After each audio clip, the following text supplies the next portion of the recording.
कपित्थजम्बूफलसारभक्षणम् उमासुतं स्वकविनाशकारकम् नमामि विघ्नेश्वरपादपङ्कजम् मङ्गलं भगवान् विष्णु मङ्गलं गरुडध्वज मङ्गलं पुण्डरीकाक्ष मङ्गलाय तनो हरिः ब्रह्मानन्दं परमसुखदं केवलं ज्ञानमूर्तिं द्वन्द्वातीतं गगनसदृशं तत्त्वमस्यादिलक्ष्यम् ॐ सहना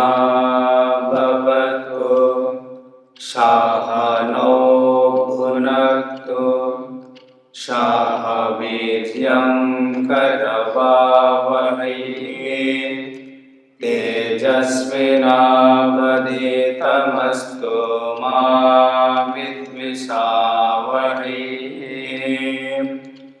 ॐ शान्ति शान्ति शान्ति।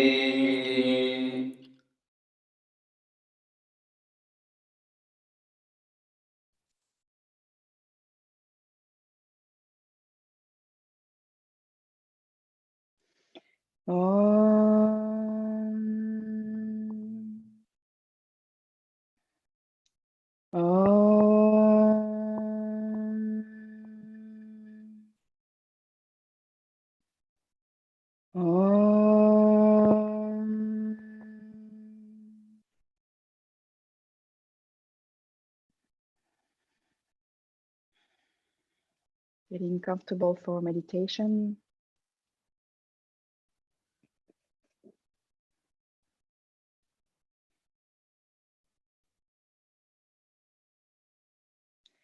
Yesterday, Swami Amritarupanandaji spoke of how we always seem to come back to a doer. But I'm the one in charge. I do. But there's someone here piloting, controlling, deciding. And how true humility is actually to recognize our true nothingness and the wholeness of God, which means everything being done, decided, accomplished, and witnessed by that which is. And so let's explore within ourselves right now that sense of I do, that very strong anchored feeling that we have that there is someone in charge. There is a place where I start from. So first aligning the body comfortably.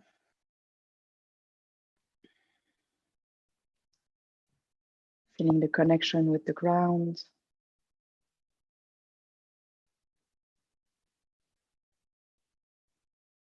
Relaxing the feet, the legs. Finding a good connection with the hip bones and the pillow or the ground.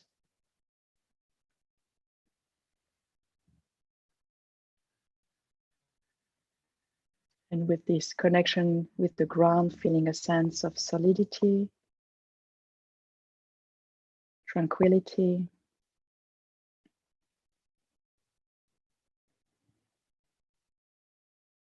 Allowing the spine to find its alignment.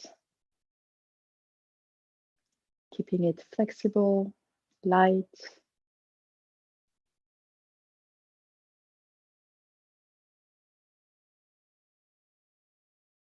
Gently moving the head until it also finds its right position, its natural place where it can simply be placed and relaxed on the spine.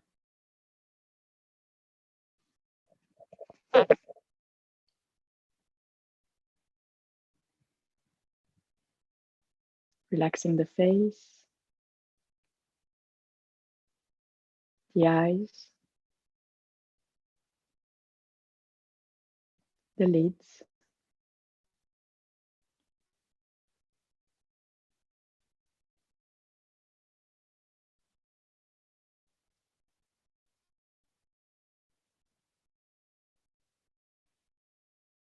connecting to the movement of the breath and letting it flow freely.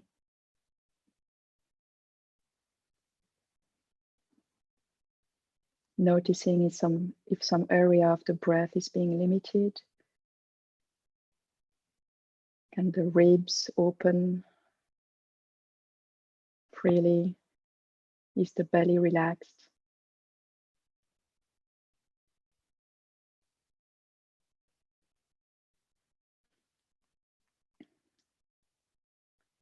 Bending the shoulders, relax as well, the arms and the hands.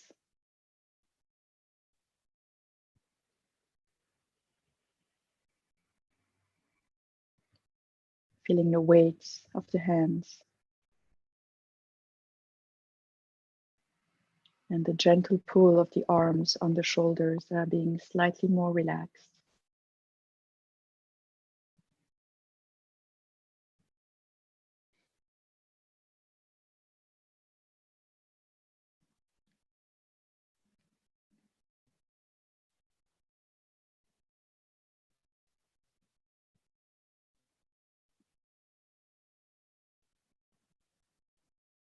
So if we pay attention back to the breath, we say, I breathe, my breath. And we can indeed do breathing exercises. But are we breathing? Am I in charge of that breath?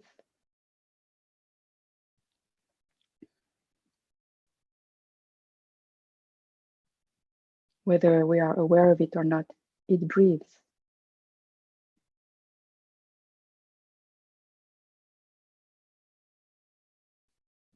By itself.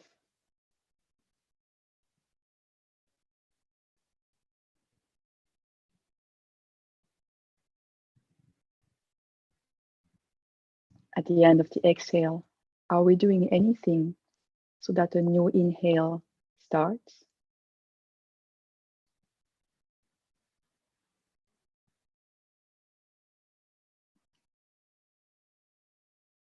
And at the end of the inhale, are we each time deciding, okay, now let's exhale?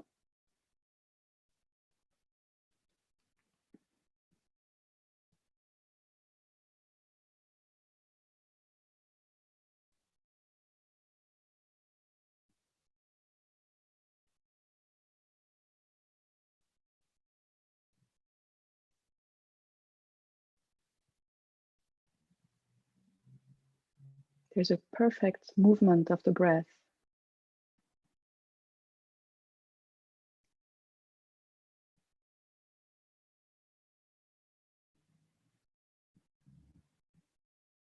But we're not doing it.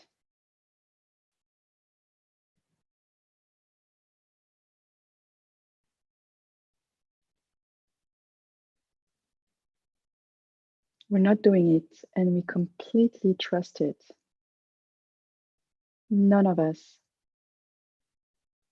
is spending time during the day trying to remember, I need to breathe, I need to exhale, I need to inhale. We trust it so deeply that we don't even think of it.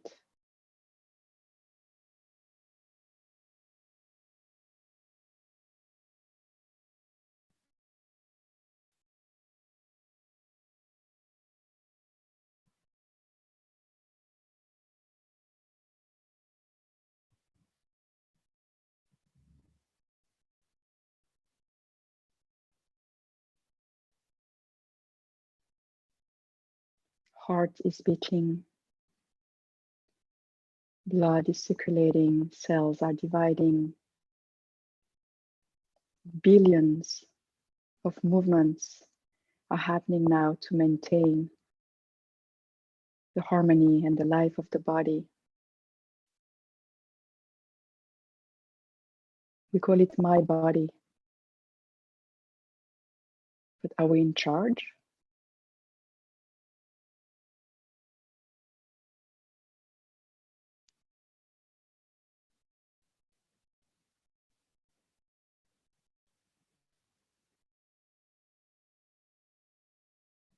We try to take good care of it, prevent it from illness. We spend a lot of time worrying about the body. We're very much attached to the body.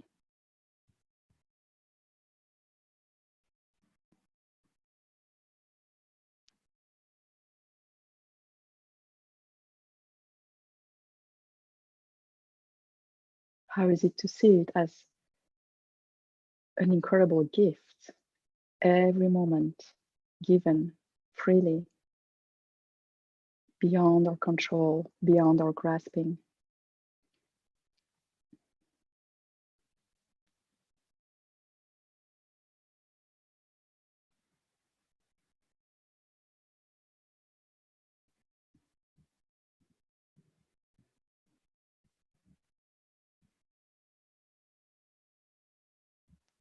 Connecting to the sounds around us.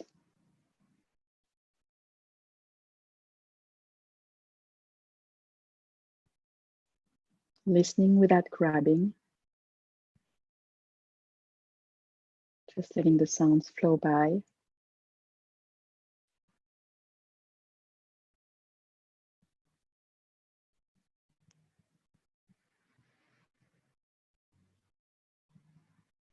Are we controlling hearing?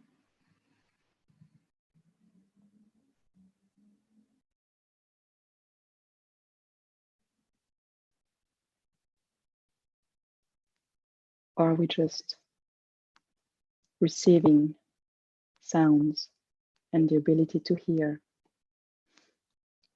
beyond our control, beyond our will?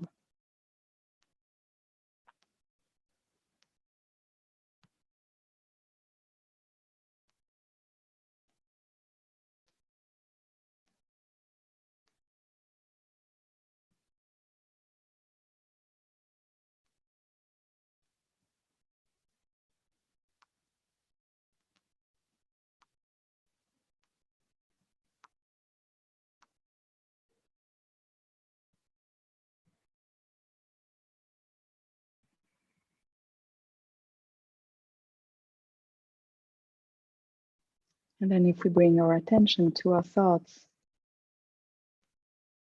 there's a deep belief there that I am my thought.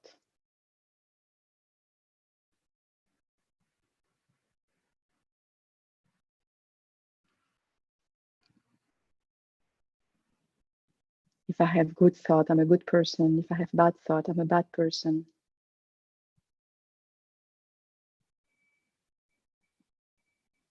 It's oftentimes in my thought that I make decisions, so I'm in charge of my decisions.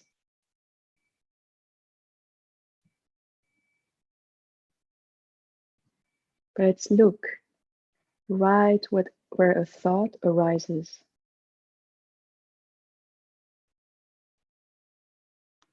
Becoming very still and noticing where a thought arises from.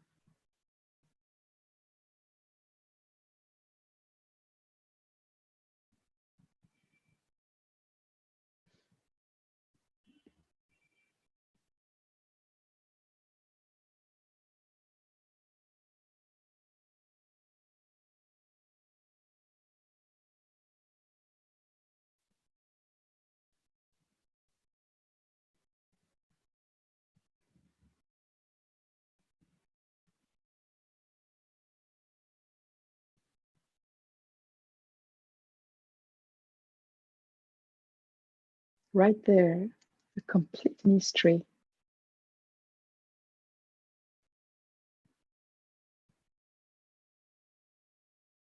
Out of nothingness and made out of that nothingness, a movement that when what we call thought arises and dissolves. Where could we own that? Where are we in charge of that? How can we control that?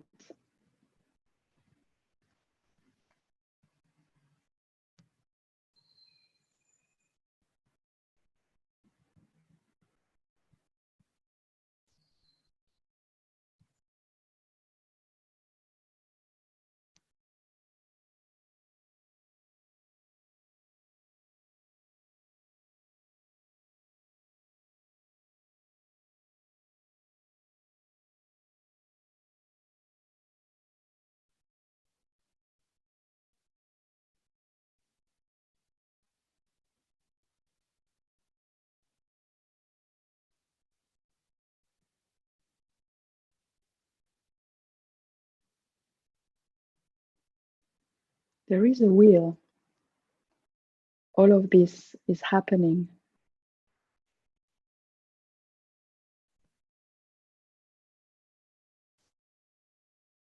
but not how we think of it.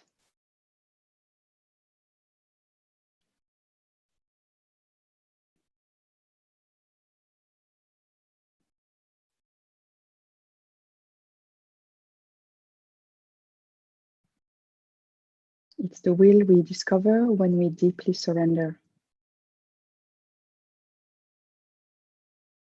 It's the will we can taste when we bow down so low that we disappear.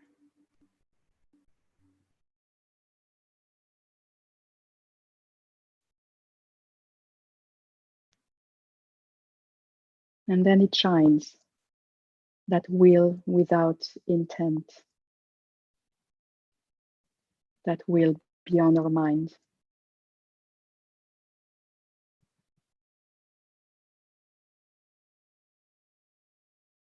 That will that is a flow of itself, in itself, witnessed by itself.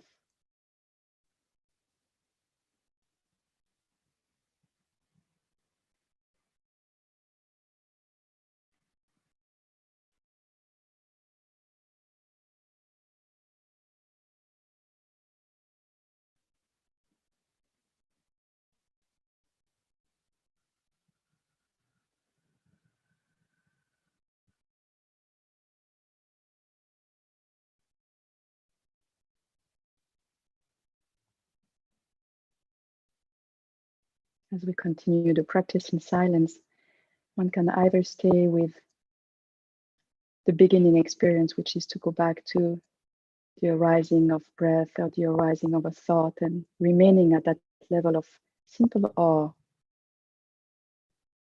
and staying there until we're absolutely convinced and we can see that I'm not doing that. Or we simply remain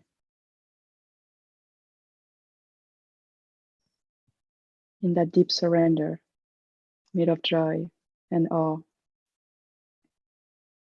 and rest there.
Thank you so much, Dominique.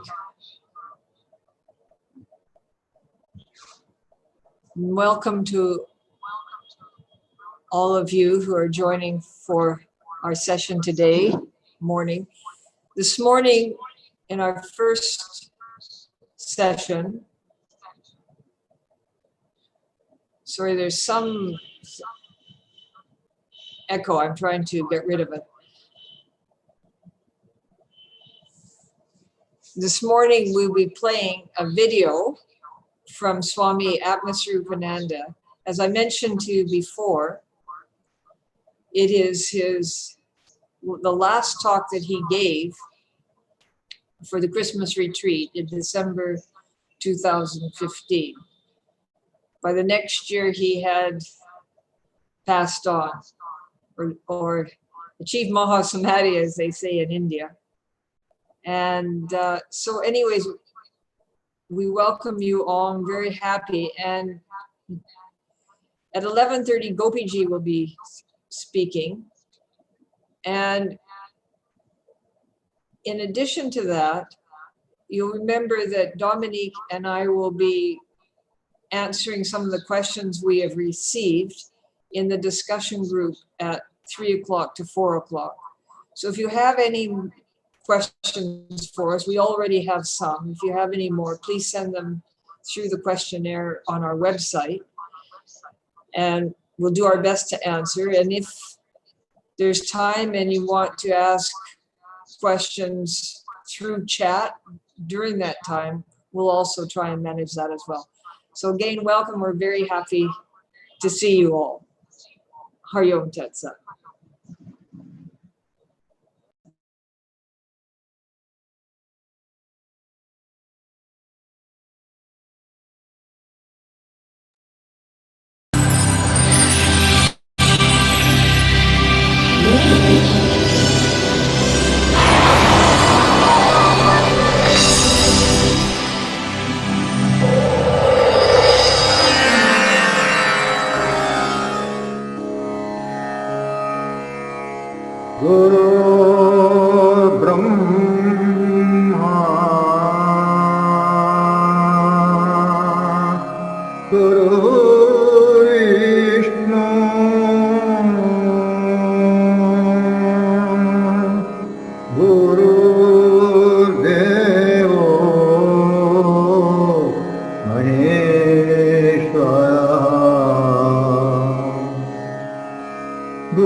Hari Om.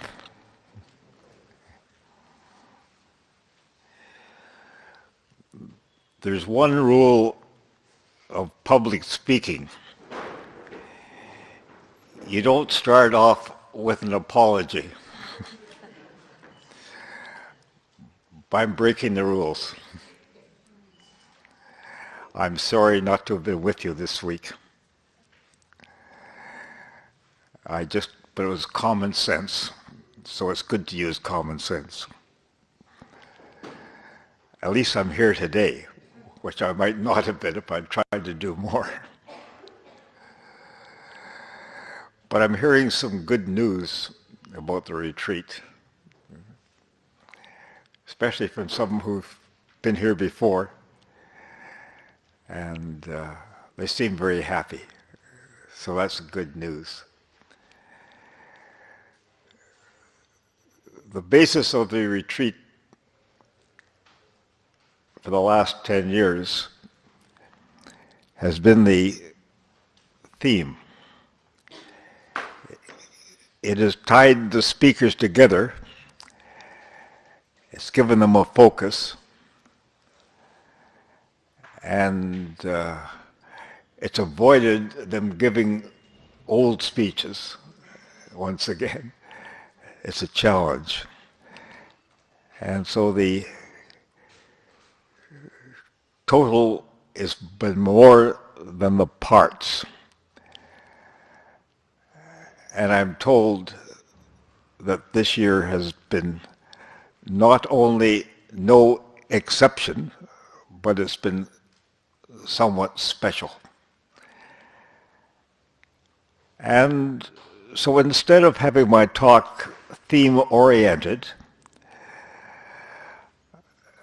I thought it might be very valuable to speak on the theme, because in my opinion, it's the essence of the spiritual life.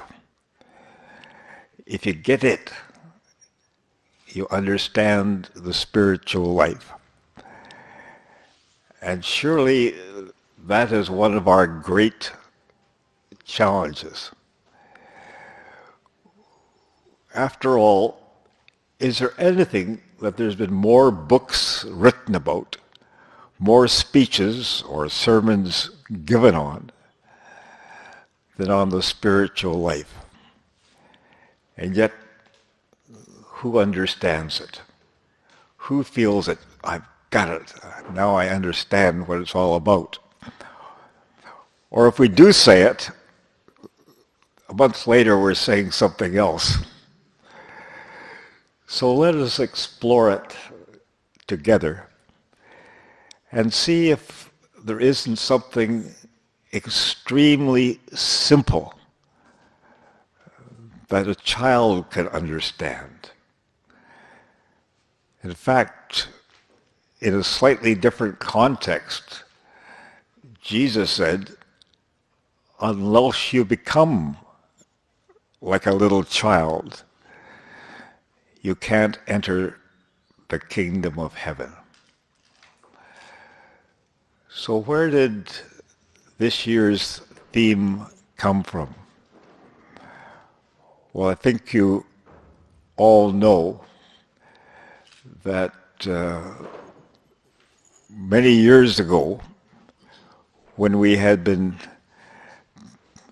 recording, editing, and having Puja Swami Chitanandaji's talks published, we asked ourselves the question, he's not like Gurudev giving rules and regulations and things like that. What's he really teaching us? And we said, well, he talks and talks and talks and talks, but he only says one thing.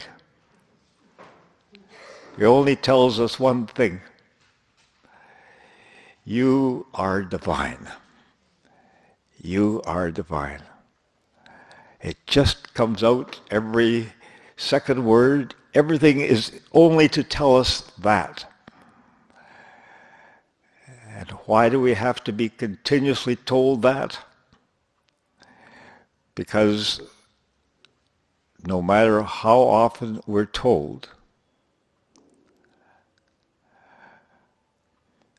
we don't really believe it. Many of you from the West will know of a book called A Course of Miracles. Yeah, I think Course in Miracles. Course in Miracles. Now, this woman, it just came out of her spontaneously, and so she dictated it to an associate who typed it all out.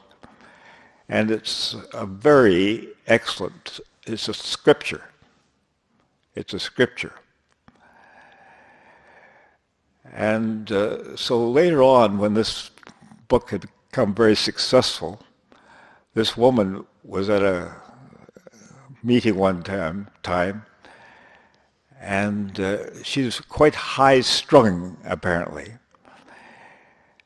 And so someone said to her, you know, you dictated this scripture, but you don't represent it. You don't act it. You act quite different. And she says, I know what it says is true, but I don't believe it.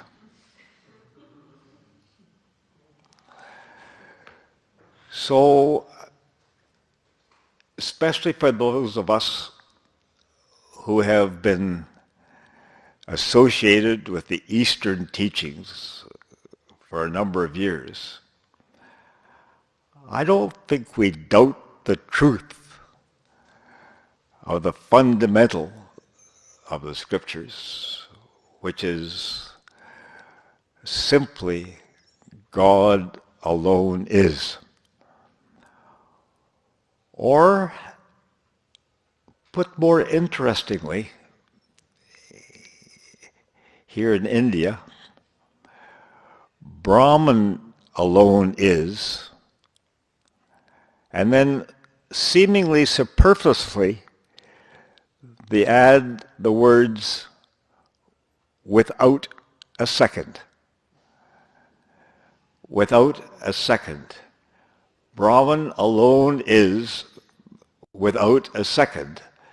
Why do they add the extra words without a second? If he alone is, how can there be a second? Maybe they just like to talk, or maybe they really understood our psychology. And this is the point that I would like to open up for us today and help us to understand, because I think it can be of great benefit to our spiritual life. In fact, maybe ultimately it's a key. It explains why we don't seem to be able to grasp it. It also explains why teachers and spiritual people who are obviously highly evolved can shock us by some of the things they do at times, very often disgracing themselves and their loved ones and their followers, in fact, betraying them. Why? How does that happen, that you can be so highly evolved and do such things? And then finally, if we have been blessed to be in the company of a true saint, which is very rare, what is it about them that is different? Because that's the ultimate goal. The ultimate goal is not to be saintly, but to be a saint. Not to be saintly, but to be a saint. And by that definition, most of the so-called saints would be called saintly. A saint is something different. Perhaps we should call them a sage. We have another word for it. And that's what is often done, or jiva mukti. But they're different. They've reached a stage where they can't come down from it. What they know, they never forget it. They've reached the stage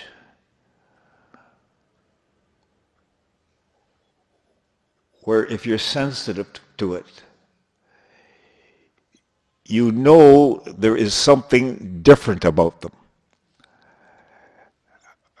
You may have learned a tremendous amount from a saintly person. They may have moved you greatly. You may deservedly admire them greatly, even worship them. But they don't have that something that a Gurudev or Puja Swami Chitanandaji had. It's a strange quality. Someone was talking about Swami Chitananda the other day, and he was teaching in the West for years, had a very minimum number of followers, especially for the amount of time he spent, as opposed to time in India, where he had thousands of followers and devotees, especially in Orissa, in the eastern part. Thousands. They just flocked to him. As far as they were concerned, he was God. But in the West, there wasn't many. And yet, there's a strange phenomenon in the West. You go places, and someone will say, well, I met a saint one day. It's an occasion of their life, or I just was at a meeting. I saw a saint. I know what a saint looks like. So just his presence, you see, had an impact on people. Just his presence.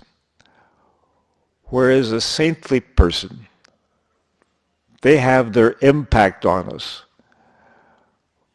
by the good they do, the wise words they share with us, the amount of help they can be. But Swamiji, without doing anything, without saying anything, changed people's lives or gave them something that now I know that. So, what was it? And I think it's associated with the theme of this week's retreat and why it's having an extra impact. It's having an extra impact because in 3 words it tells us the truth of who we are.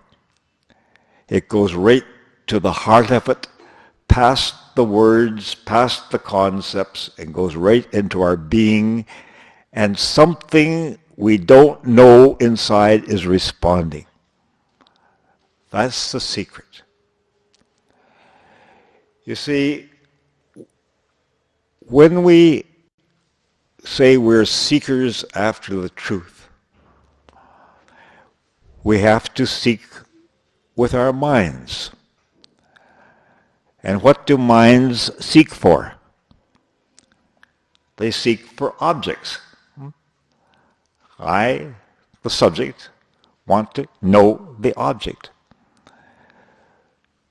So why we are unsuccessful year after year after year is we're looking for a subject as an object, which it can never be. So it's always going to escape us. We will never find it as an object in a million years. Well, then how can you know the truth? Well, if you can't find it in a positive way, how about a negation? Eliminating things. That's the preferred method here in India. Yeah, neti neti. Not this, not this. I am not the body because I know the body. I'm not the mind, I know the mind. I'm not the intellect, I know the intellect. I'm not the ego, I say my ego. I am not the witness because I'm aware of the witness. What is aware of the witness?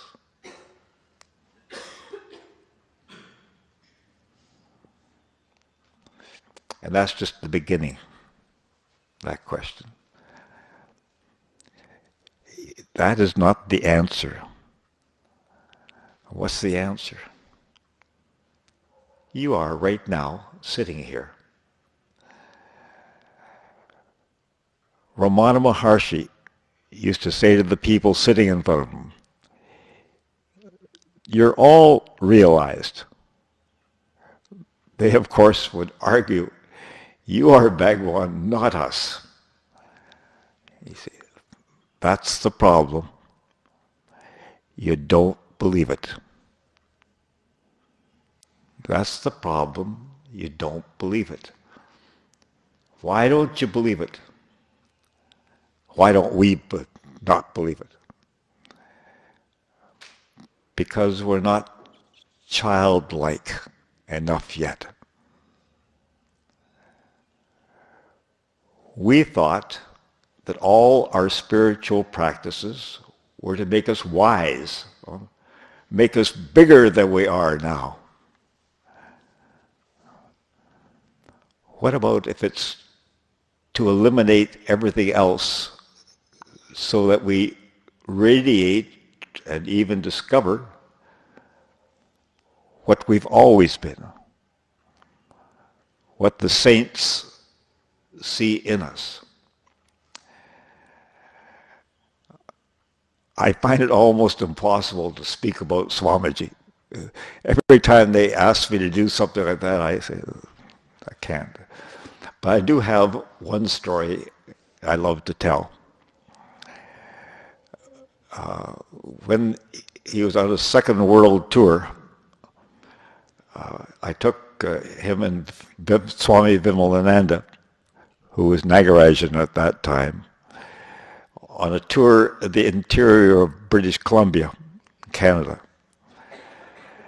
And we stopped one night to visit a family in the interior.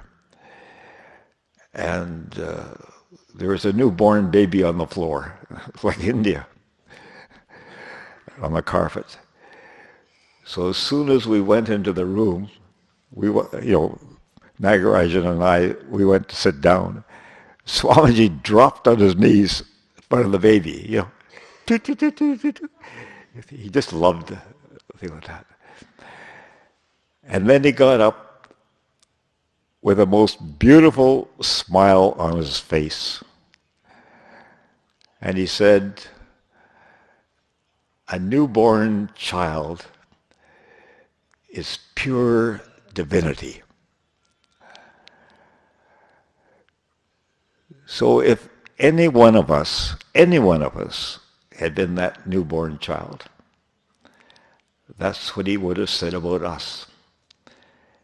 In fact, if the doctor looking after our birth knew what Swamiji knew, that's what he would have said. Look at this pure divinity that I'm helping to enter this world. Pure divinity. Now, how can it be otherwise if Brahman alone is? If God alone is, it has to be divinity. And if it hasn't been cluttered up with worldly experience, presumably it is pure. And I'm prepared to take Swamiji's word for it, having seen the smile on his face. So I think it's a given. Even, what is it that women especially find so attractive about a newborn child? They can't resist it. I thought, well, maybe it's just the maternal instinct. But where did the maternal instinct come from? It comes from attraction.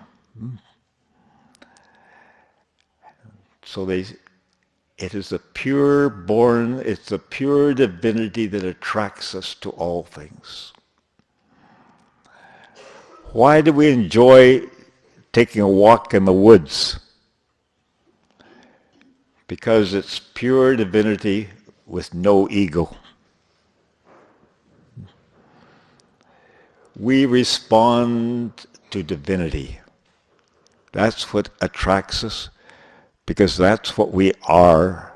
That's what we feel in harmony with. Harmony comes from the same root word as heaven. Heaven means to be in harmony. We want to be in harmony with the world. We want to be in harmony with each other. The way to do it is to recognize our divinity and recognize the divinity in the so-called other. Because the scriptures declare, you see, that God created this world and then entered into it. It's just a way of saying it. When he created the world, all he had was himself. So it was divinity. That he entered into it is to tell us and to remind us that he is here now as the intelligence within, as the knowing within. So when we were going to have the theme for the retreat, it just had to be, you are divine, because it's part of the celebration of Puja Swamiji's centenary. So you are divine. But then we know how the speakers are, you see, and we know how the human mind works. It's very easy to sit here and say, you are divine. I know all the words, you see. I quote the scriptures, quote the saints.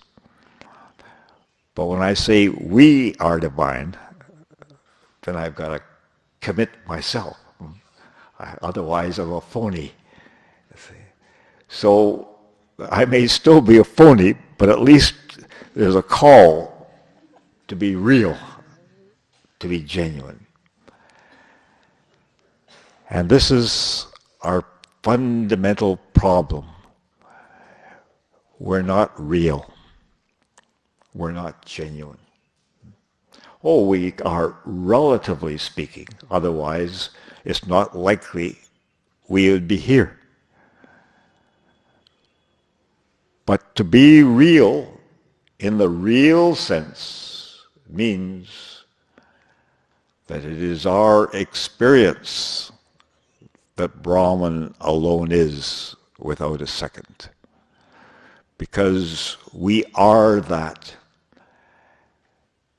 And in Gurudev's words, well, I can quote Gurudev, another beautiful story I love. Gurudev used to have darshan every morning in the office down here. He'd come in the office and he'd sit in the front, and then he'd have all these typists. You may have seen pictures of them, typing away letters, responding to letters that had been written to him. And people used to come in for darshan. You see, they would come in and sit with Gurudev while he was sitting there. And sometimes he'd offer them a cup of tea or coffee or as a guest. So one day, someone came in, a fellow came in, he sat down, and he finally, when he got a chance, he said, "Gurudev, have you seen God?" And the Gurudev looked at him and said, "Oh, please, bring him a cup of coffee," you see. And so, brought the man a cup of coffee, and he went on with his business, you see. Then at one point, when the coffee was finished, the question had been forgotten. He turned to the man and said, "I see nothing except God." Now get the difference. Why didn't he answer the question? Why didn't he answer the question right away? Because the question was asked from a human point of view. Have you seen God as an object? Gurudev answered him from the point of view of the truth. I see nothing except God. There's no separation. There's no subject-object. There's just God. So we don't stand out as a second seeing God. That's what we're all trying for. That's our fundamental difficulty. We expect that we are going to stay here and suddenly see God, and it can happen. But of course it doesn't last, or usually it doesn't last the same intensity. It's not natural. It's a state. All these experiences we have are states. They're seeing different states of sattva. They're not God. Well, they are God because everything is God. But they're not the goal. The goal is to be just as we are sitting here this morning, only instead of feeling ourselves to be separate, oneness is what we see. Well, we don't even see oneness because oneness suggests something separate. Our natural state is oneness. It's always been our natural state. Our natural state has never been anything else except oneness. And we can discover it if we get into the subtle realms of our own consciousness. We can discover that we don't feel separate. Our mind feels separate. It has likes and dislikes, loves and hates. So it grabs our attention and says, I'm separate. I love that person and I hate that person. All that is created by the mind, and because it chatters away like this, we pay attention to it and forget about the consciousness of the oneness that is present with each one of us here and now, and is what is responding to the theme of oneness. You are divine. We respond to that because it's the truth and because that divinity, that oneness, is here and now as our experience. It's our experience here and now. But we're not paying attention to that experience. We're paying attention to the chattering mind. So depending upon how our mind is, how evolved it is, how sattvic it is, either we're miserable, okay, or we're relatively happy. We may be saintly even, but we're not a saint yet. That's funny. I first met Swamiji. For some reason, I'll never understand, or maybe I will understand sometime. This is back in 1960. He kept telling me, see, I am not like Gurudev yet. I am not like Gurudev yet. And what he always used to say in those days is, when he's giving a lecture, he would say, they say. In other words, he never declared anything on his own authority. Then when I saw him again in the Second World Tour, about 7 or 8 years later, or 10 years later, 9 years I guess it was, I was wondering, would I see a change? And sure enough, I remember the Second World Tour as, it was, and become fully established, he'd say, in that. That was the memory of it. And yet, there was another change too. Because even that was a little up and down. There was a time when he just became like this. He was just steady.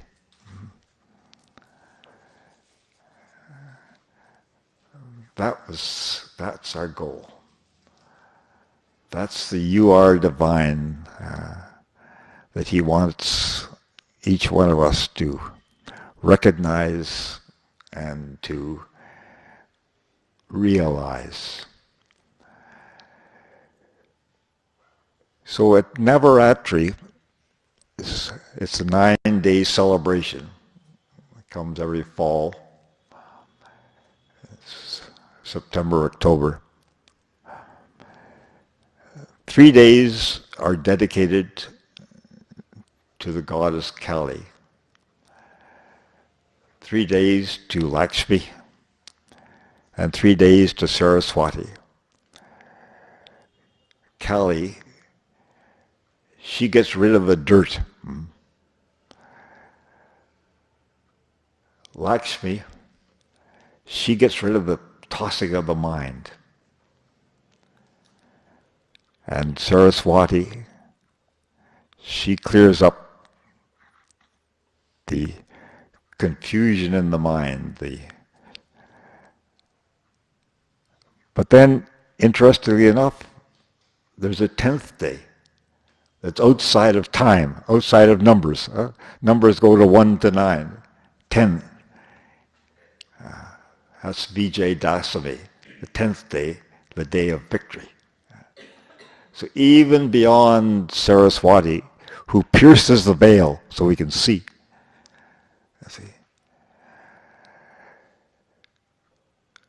Kali, she works, I'm thinking, in the heart chakra. Getting us a little above the belly, where we're just all selfish and thinking of our own, what we can eat and drink and get, you see. And you do that, you raise yourself from an animal to a human by employing the universal rule, do unto others as you'd have others do unto you. So if you're born a human being and have decent background, decent parents, that's drilled into you. That's the fundamental. So that's a given for humanity at its present level of evolution. Do unto others as you have others do unto you. For those who have reached a little higher level of evolution, that is not enough. That's halfway there. It's not enough. You've got to find out who you are. You get a lot of happiness when you do unto others as you'd have others do unto you, because by the law of karma, they do. So not only are you rid of the bad feelings about doing bad, but you're in a different world when you're doing good to others and others are doing good to you. And so it's very rich. He's a great provider. There's wealth. Anything can come when you start contacting God. As Swami Krishnananda said, no one can be more prosperous than a devotee of God. But then you still aren't connected in a vital way. So you've got to pierce the veil. You've got to be able to see. You've got to be able to understand and be convinced of the oneness of all things. Not just treat God as an object of worship and as an object of surrender, but you've got to know Him in a vital way. You've got to feel Him in a vital way. And that's what Saraswati does. But still, even that, you're feeling Him in a vital way as a second. You're saying Brahman alone is, you see it, you believe it, you know it. But you're not it. That's the difference. The goal is to become that. Well, we are already at the goal, according to the great teachers, but we become it from our point of view. That which knows Brahman is one, knows everything is one, it drops its subjectivity. It drops its subjectivity. The truth is, it was also always false. It didn't really exist. So you drop that false subjectivity. The whole process has been carried on by you, the divinity. It is not the ego doing anything. The ego is just there recording and pretending to be something. It never was true. The truth about us right now is we are that divinity.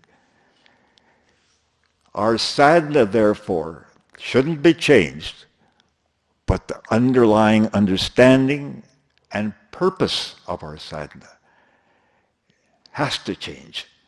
I don't even say needs to change or should change. I say it has to change if we want to avoid getting into a rut, if we want to avoid a fall, if we want to keep true, if we want it to be successful. It has to change. We have to recognize, we have to claim, I am that. And it's rather interesting. There's 4 great sentences, Mahavakyas, all based upon that truth that Brahman alone is without a second. The first one of these four, that's all there is, one from each Veda. First one is consciousness is Brahman. So Brahman is that fundamentally, it's what is aware. Of course, if we're in the West, we would say it's love. But then that's just playing with words for a moment. It's aware. And then the second one is that thou art. But two of the four are the important ones. I am Brahman. And this self is Brahman. So as seekers, it's 25% important to see Brahman as consciousness, as awareness. It's 25% important to hear the truth that we are. But it's 50% responsible, 50% important and our responsibility to claim that truth. We have to claim it. We have to claim it. Otherwise, we'll spend our whole life becoming more and more saintly and never always feel that something is missing. Something is missing. Because it's only when we become that or recognize or say with Gurudev, I see nothing except God. I see nothing except God. It's only then that there'll be that peace in our heart, that there'll be something unique about us. There'll be something about us that radiates divinity in all directions, and we have no idea of its results because we don't know who's responding to it. We have no idea. We keep getting surprised by things. But we know there's no ego there to claim it. We just observe it. We observe it. So if we're frustrated with our spiritual life in any way, if we're finding some peace and something here this week, it's because I'm suggesting that we've been basing the retreat on that ultimate truth. You are divine. That's the truth. That's what we're here as human beings to realize. That's why we come to a retreat like this. To be told, you are divine. To think about it, think about it, think about it. Meditate on it. Consider it.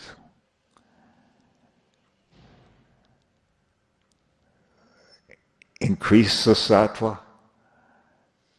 Avoid the tamas. Purify. Purify. Purify.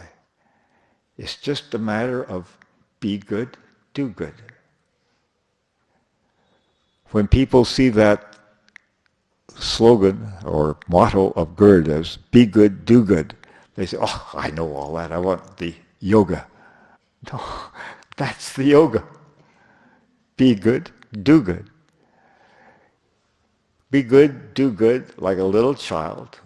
And then it's obvious. The truth is obvious. It's there now. It's not something new to attain.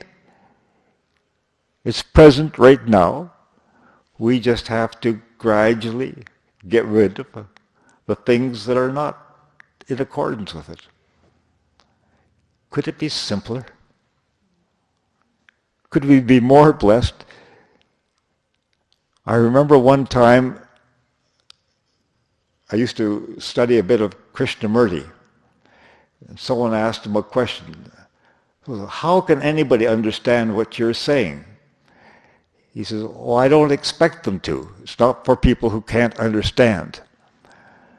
Something in me rebelled. I like Krishnamurti, but something rebelled. I said, no, it's got to be available for anybody. For anybody. No one's excluded. There isn't anybody who can't become childlike. And one of the best ways is to grow old, you see. But look at the genius of the Vedic way of life. They didn't condemn this world, the ones that understand. They said, work, manifest for 50 years. The next 50 years, get rid of it all. You're born a human being, but die a divine being. In other words, you're born without the knowledge you are divine. When you die, know it. Become it, you see. So they said, the first aim of life is dharma, righteousness. The final one is moksha.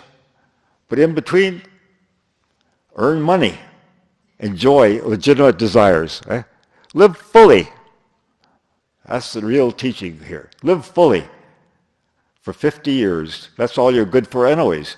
You start to go downhill after 50, whether you want to or not. So go down graciously. And then you find that all the things that you're losing now, and you come to, oh, I can't do this anymore. You just say, thank God. Now I can concentrate because I can still be a child. To the last breath in the body, you can become nothing. To the last breath in the body, you do become nothing. So everything is conspiring because we are all born to realize what we are. Every one of us. No exceptions. Because we all grow older. And there's no exceptions. So let us rejoice and be happy. Let us think of Gurudev and how he said, I see nothing except God. And let's think of Swami Chitanandaji on his centenary, how he, wherever he went, silently, you see, he spread divinity. Let us do the same. May God bless us all. Hari Om Tat Sat.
Well,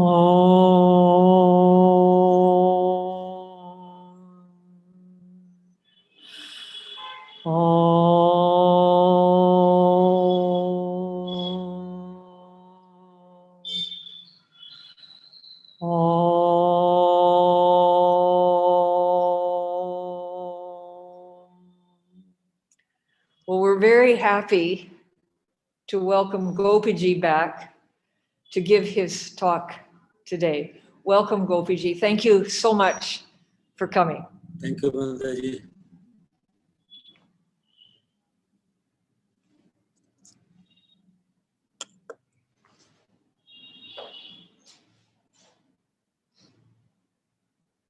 Tell me.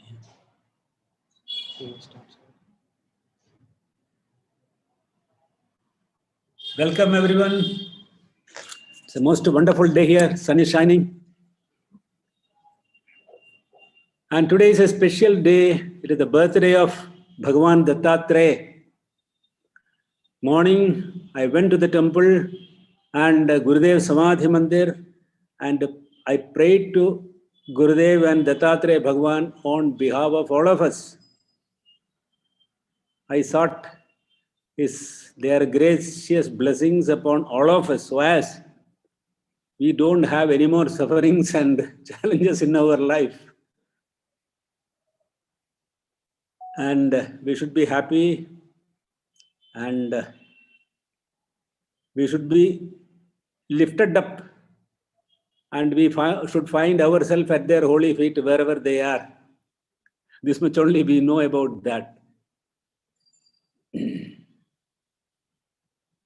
So I wish all of you a happy birthday. When the great masters or divine being celebrate their blessed birthday, that is birthday of all of us, because we are already included in them. No doubt in that.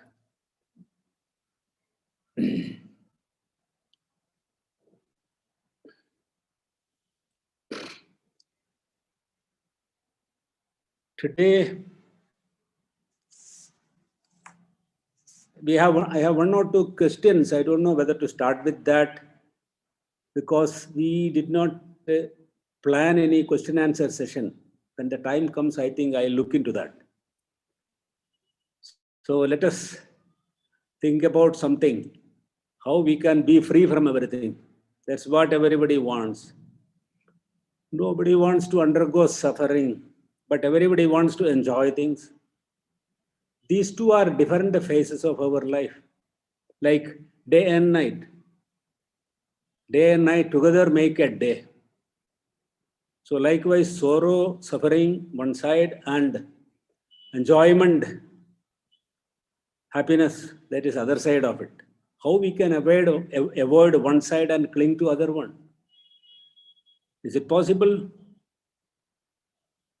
If we accept one, we have to accept another thing also. Am I right? I don't know what you think about that. We cannot have only day. After 12 hours, the other phase turns to us night, darkness. So this is the hard reality of our day-to-day life. Then how to handle it? We have to go beyond this. That is the easiest way. You have to sacrifice both. If you want only happiness and enjoyment, it is not possible. Because you do not want that. That's why after experiencing the day, we are put to sleep. So we are not aware of the night one way. But these two are there in front of us. If you choose one, you have to have other one also. Sukha, dukkha. Sukha means enjoyment and dukkha means hardship. These two are one only. If you put 10 kilogram of sukha, happiness, on one side of the balance, and 10 kilogram of dukkha, suffering, on other side, both will weigh equal. Because sukha itself is the dukkha. Happiness itself is the misery.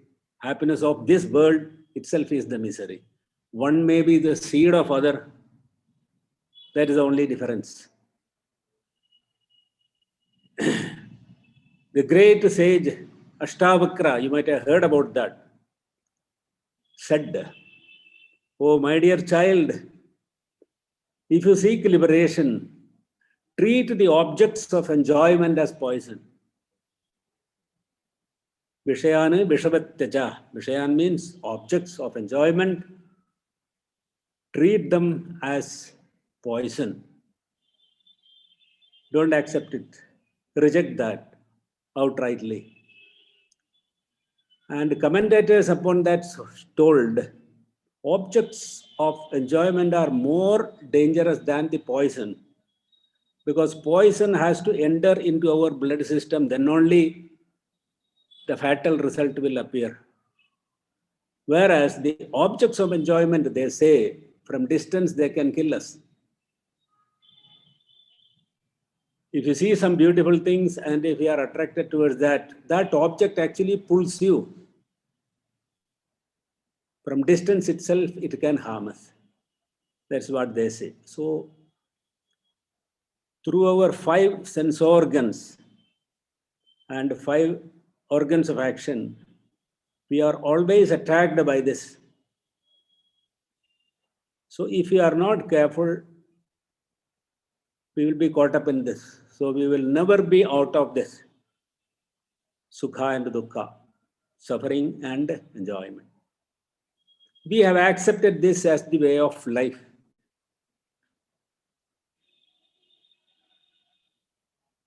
Since birth, we see everyone is enjoying this, both.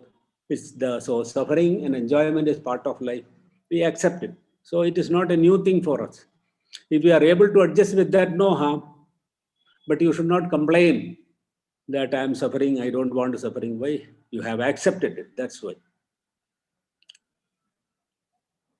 When you are at some time, when you are fed up of this, you don't want suffering. Then Bhagavan Shankaracharya, in his one text, Vivek Chudamani, shows this.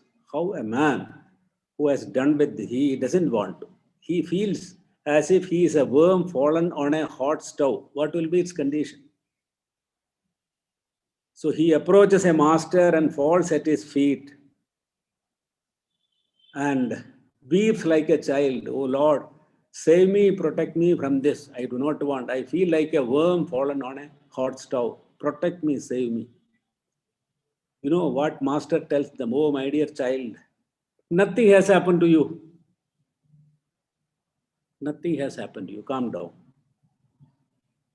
I tell you the way. I will show you the way how in past such kind of suffering people have walked out of this freely and they became liberated from this. I will show you the way.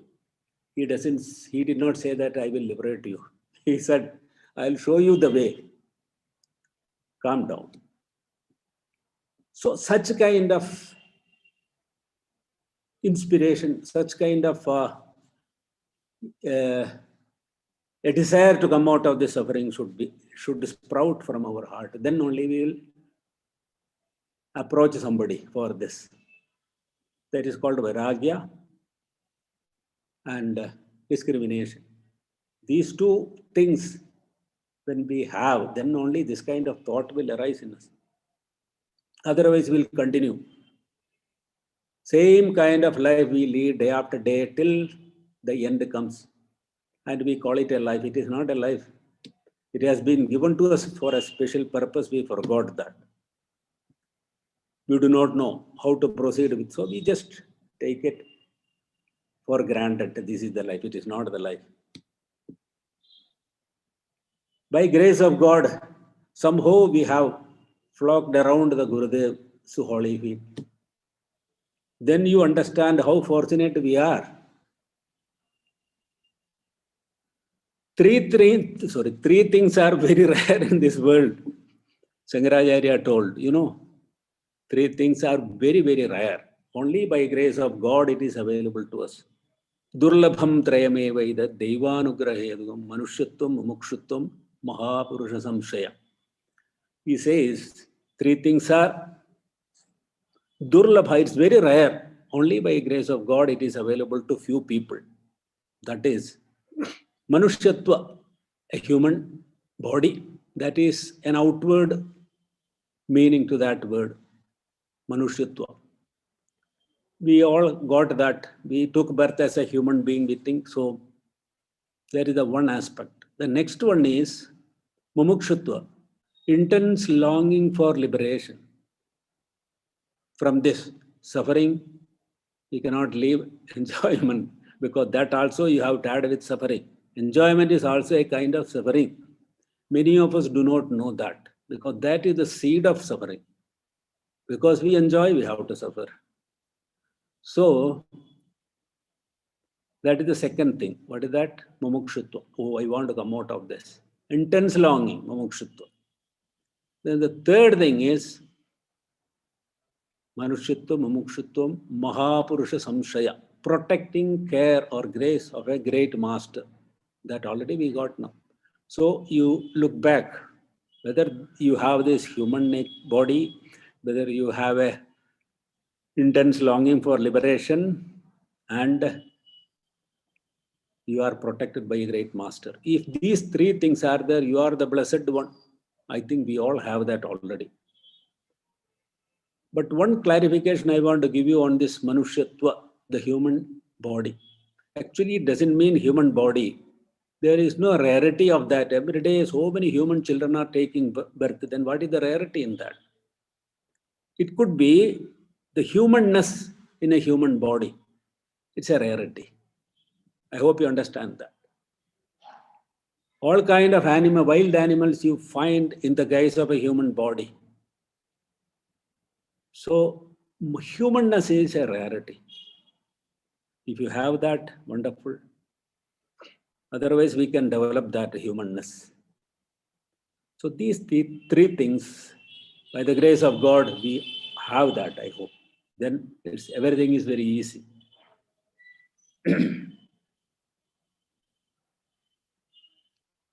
And liberation from what? From all these things. From suffering and enjoyment. What is there behind these dual aspects of our life? That is our reality. Somehow we slipped a little below where these two facets of life appear. And we open our eyes in that we took it for granted. This is our life.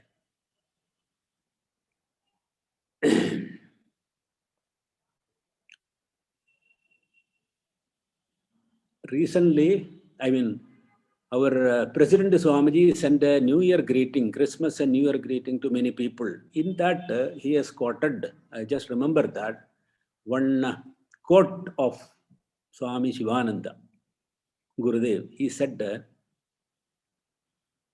I'll just read it for you.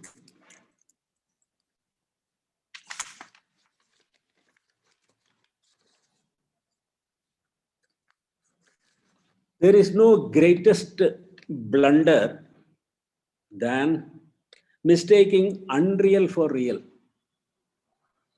There is no greatest blunder than mistaking unreal for real, transitory for permanent, and to forget the most important duty of life, self-realization. Many of you might have got the message from President Swamiji in that greetings, in that this message is quoted. What blunder we have performed, we do not know. If you say, I did a blunder, I committed a blunder, how I know that? I think I have done the right thing. Who can tell us? Only the master can tell us this. The master who has gone beyond this. He also, when in human body, he might have committed blunders. That he realized and he transcended that. Now he wants that we also should cross the border. What is that blunder? Mistaking unreal for real. And we should know what is that unreal, what is real. Anything that has a beginning and end, anything that keeps changing, it is unreal. And the reality is that ever exists. Without beginning, without end, it doesn't undergo any change. And it is unique. Homogeneous, one only. There is no two. What is that? There is only one thing. That is the God Supreme. And where is He? Where to seek? Gurudev says, He is very near to you as the indweller of you, as the self of you. It's very shocking to us.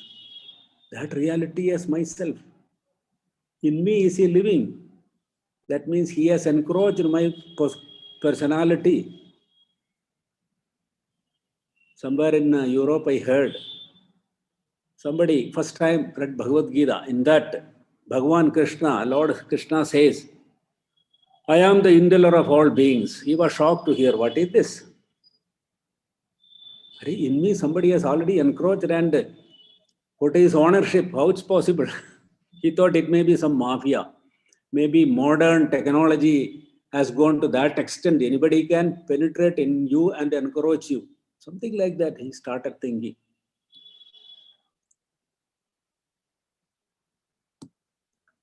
Actually, the Lord of the universe, He alone exists. We are all the encroachers. In all the living beings, He indwells. He is the reality. Reality is only one. All other things are unreal. Are you ready to accept this? There is no fun in beating around the bush. The whole 40, 50 years of spiritual practice we do as beating around the bush. We have no courage to approach the truth. This is the problem. Though we do not like suffering, we like suffering because it gives a kind of enjoyment to us. We should be very clear about this.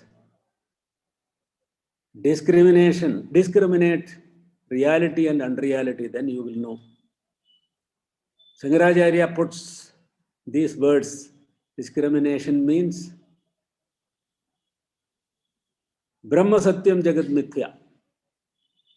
That absolute reality is the truth. That is the only reality. Brahman. That is a term given to that. There is no name for that. But that word, uttering that, we understand something about that. That absolute reality alone is real. It has no beginning, it has no end. It is eternal. And it doesn't undergo any change. It doesn't do any work. It doesn't have to. It is everywhere. If the space, even telling everywhere, it is not a right way of showing that, because space was not there. Then why you tell it is everywhere? Because now we are seated in the space. We say He is everywhere. As the reality, He alone exists. All other are unreal. But where is the place for unreal to exist in all-pervasive reality? This doubt may arise in your mind. How it is existing? This manifested universe, where it is existing? Is there a place for that to exist? When God, the reality alone exists. Then the Maya concept comes. By the help of Maya, anything is possible. What is the meaning of Maya? Something is placed in front of you, you take it for granted, this is real. But when you inquire, either it disappears or it is something else. It makes you to believe that this is a real thing. But you accept it as reality, and after some time, you realize that is unreal. So what is the nature of that? Only Maya can tell you what it is. When you say it is there, Maya will show it is not there. When you say it is not there, Maya will show you that it is there, make you believe. This is the play of nature, yes. And this Maya is the power of that reality. It is the power of that. With the power of this alone, he creates the universe.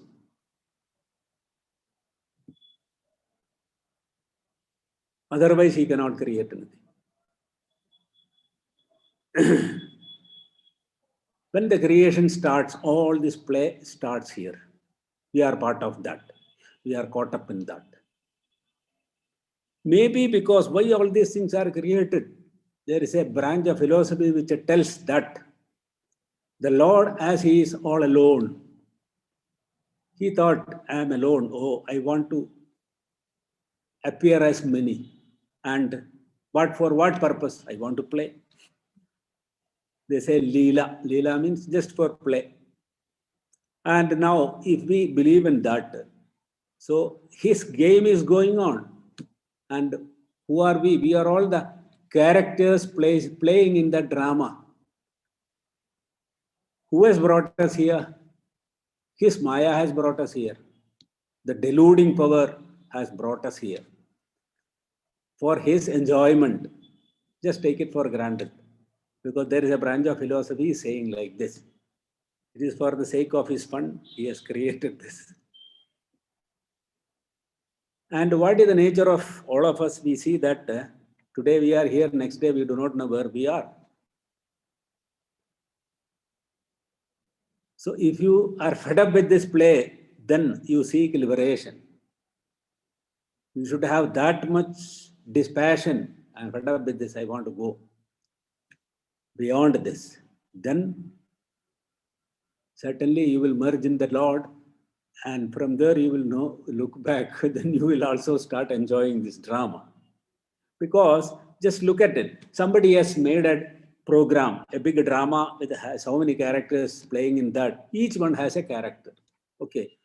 When they are playing on the stage as directed by the Lord or the director, so each one has a name and a role to play. Take the case of Ramayana.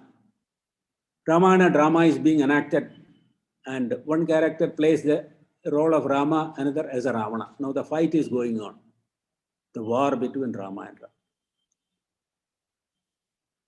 While playing, if they forget their role and they forget their real name and real personality, and they totally identify with this role, what will happen? Rama and Ravana will be fighting. And they have to present that Rama should kill Ravana. If they forget that they are playing, if they live as real, sometimes Ravana will kill Rama. You understood this? They forget their reality as Mr. So-and-so. He is only playing a role of Rama. Same way Ravana, he forgot his real identity and believed that his role is real. This has happened to all of us. I say I am Mr. So-and-so. This is only a name of the role what I am supposed to play here. I forgot. I totally identify with this name and form, and instead of playing here, I am living here. This is the mistake what I am doing. Maybe God wanted that I should forget this, and he is looking at me, what this boy is suffering. Because this is the mistake what I have done, committed here. Because of this mistake, I have to undergo this. This may be the blunder which Gurudev may be mentioning. What blunder I have committed here, I forgot my role on the stage, and I thought I have to live this role, whereas I only have to act this role.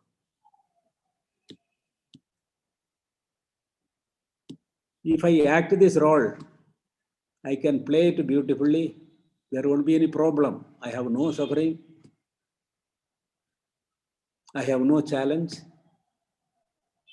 Because I am not in this. I am in a different entity altogether. This is just an example I'm telling you. Just think about this.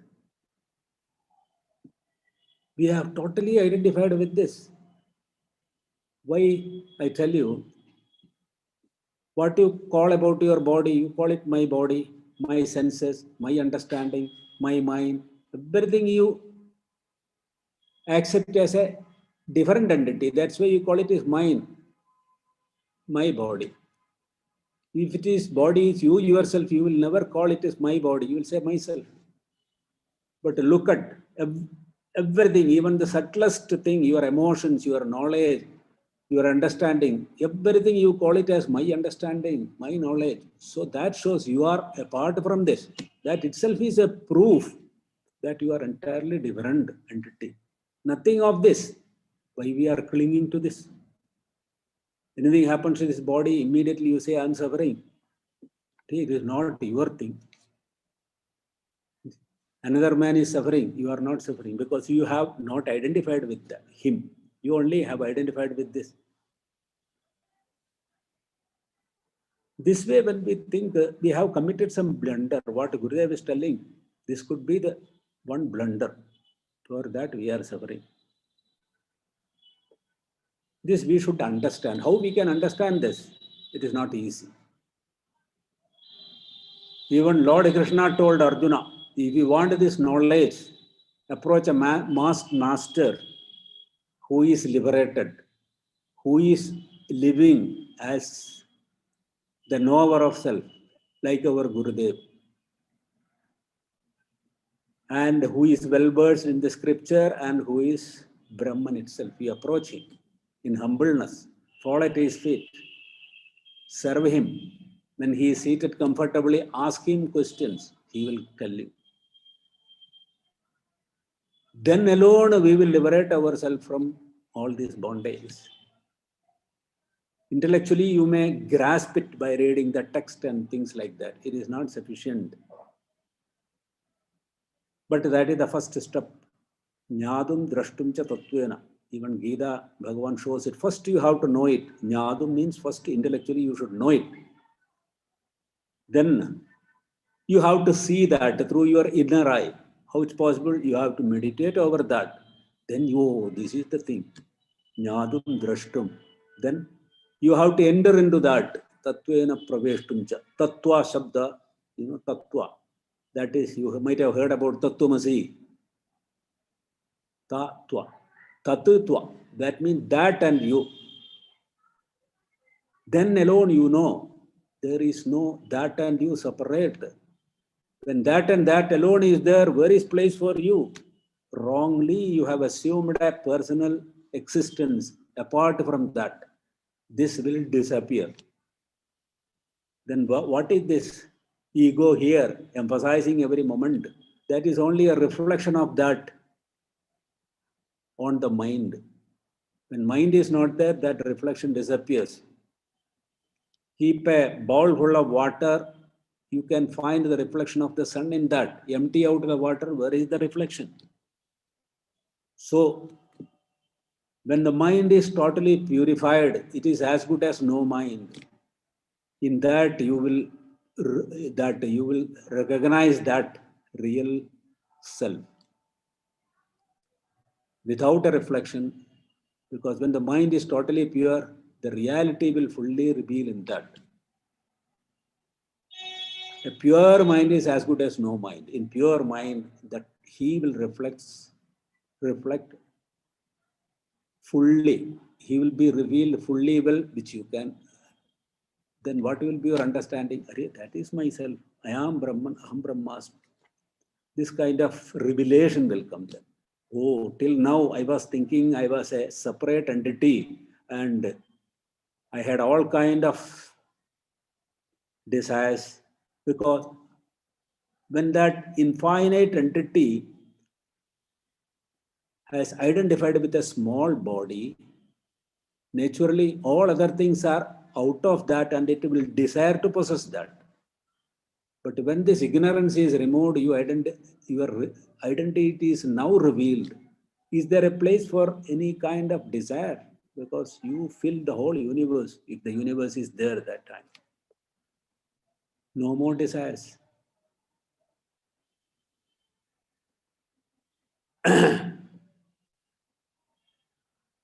So, to know this, you have to approach a master, learn this for a long time.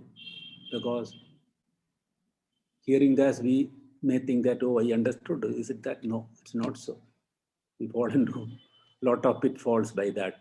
By reading a book, if I think I understood, no, it's not so. It's good to keep reading, but a guru, a guide, a man of realization is very essential. If you want to go to Badrinath, you have to ask somebody, those who have already visited Badrinath, he will guide you.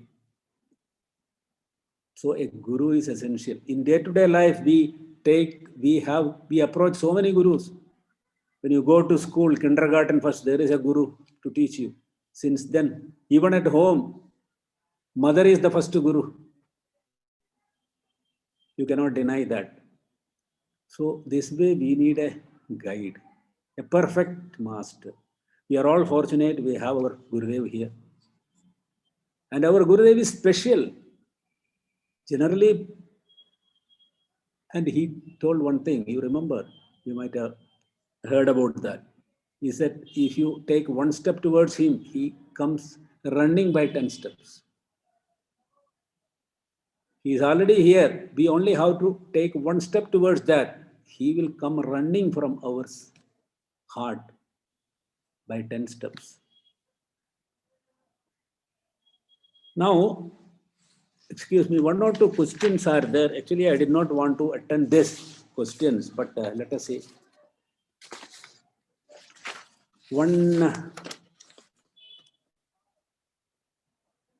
This question is not properly put, which I am going to read.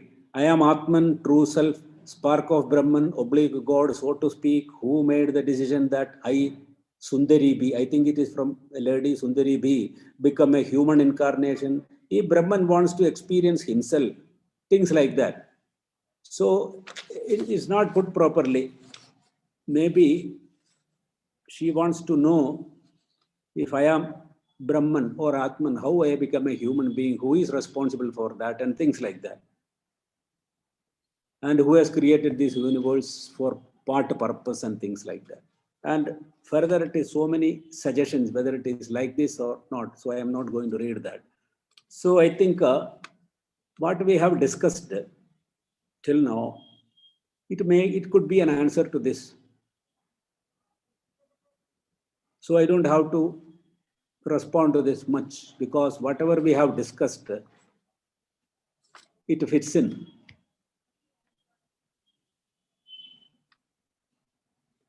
How I have become a human being, though if I am self, I have not become a human being. Even when appear as a human being is only an actor on the stage. Behind this, that Brahman alone is there. When we can come out of this delusion, the blunder in which we have committed, then we will realize that. To realize this, one has to approach a master, ask him. Okay, thank you. Thank you, Sundari ji. The next question, that is also big. Anyhow, she knows when I read this, because name is not mentioned here. Hari Om and Pranams. Throughout our lives, as well as during this pandemic, we experience various difficulties and challenges. When we have absolute faith, devotion, and unconditional love, and together with spiritual knowledge acquired of the supreme consciousness and eternal truth, all of this naturally flows outwardly. Whatever we have acquired here, somebody has to certify that whether something is left yet to know, whether it is the absolute knowledge, we have to get a certificate. Yeah. We as spiritual aspirants want to do the right thing, and then we may forcibly, against our own better judgment, try to block off much of this outward focus and expression due to reasons too many to mention. A hypothetical example could be as follows: that it may demand more of our time and may often require of us to constantly focus on putting other people first above all else, as their needs usually require immediate attention. You attend to all the people, no harm, but what we have just discussed little earlier, perform it as a act, not as a real serving. You do that role which is given to you, you act wonderfully well. That's what God wants to do. Serve others with this idea. You are serving the Lord, nobody else is there. Lifelong, if you do that, without even you don't have to do any kind of meditation, but do it in that spirit. You are serving the Lord, and this is the role He wants me to play here. You don't have to do anything else. That will finally He will take you back with Him and make you one with Him. That means you understood the purpose of life. That you have realized you are only playing a role. In reality, you are one with Him. Then only you can do this. If you have that knowledge, then you can do it wonderfully well. If you do not have that knowledge, you will get confused whether I should do this or not. Still the confusion persists. You should attain this knowledge. Then all the doubts will be cleared. There won't be any problem. Then you can do wonderfully well with that knowledge, because in every living being, what to talk about living being, the whole space is filled by that Lord alone. That Lord is our own self. One way you can say, other way you can say, I alone exist here, nothing else. If you have that courage, after having this knowledge, you can tell this, I alone exist. Means what? Not this individual fool. I means it is the utterance of the God, the Lord of the universe. He is telling, I alone am here. It will come out through your mouth. I alone exist, nothing else. Even an ant can say that I alone exist, nothing else, because God is speaking from him. We may be seeking to gain much ground on our own spiritual paths through regular spiritual practices that requires more of our time and focus. When we try to block off paying attention to worldly concerns, it may be viewed as being uncaring. All these problems will linger, it will persist till the end, till you realize yourself. It is not a problem of your own, it is everyone's problem. This conflict will exist throughout till it will disappear only when I realize my own self as the only living real entity. The whole universe will disappear and there I alone will exist. Till that time, this problem will continue. Deep within our hearts, we know our inherent propensity for caring and compassion, and our natural inclination to always go beyond the call of duty to ensure that others resolve their difficulties. We are also aware of the time expended in the service of others, especially if one has always been passionate about helping others. Should this be viewed as bondage to the world on our part, if we have to sacrifice this by focusing on our own spiritual aspirations? Whatever you had been doing, that itself is the spiritual aspiration. Recognize that. Then this conflict will not be. Whatever you do, it is a spiritual sadhana aspiration you are doing, practicing spirituality by serving others. To whom you are serving? Because one, that's why ekameva advidiyam brahmaneha nanasti kinchana. One non-dual reality alone exists all the time. This world, as we understand, do not exist. It is only an illusion. This is the ultimate proclamation, ultimate truth. Till that time, this will continue, this kind of conflict. While doing this, we can be relieved from the conflict if we take the shelter of a master from whom we can receive the guidance. Then we will start enjoying this, what we are doing. I am on the right path. I am serving the Lord. A day, He will reveal Him to me as my own self. Till that time, this will continue. Every spiritual seeker has to face this conflict. At least that shows now you started recognizing it and you feel that heat within you. That means you are on the right path. Keep doing it. But listen to the words of the great masters, what they talk about this, how they look at this, how they did it. It will be a great encouragement for you. It will open up certain things, and certain things will be revealed to you. I'm very happy. This can create much inner turmoil as we tussle with what is the right thing to do, even in similar such scenario. Thank you. So this is the thing. Everyone has to face this problem. Ordinary people, those who are not heard of God and spirituality, they also do the things, but they do for expecting a result from this. And they get the result. Sometimes with the result, they enjoy or suffer.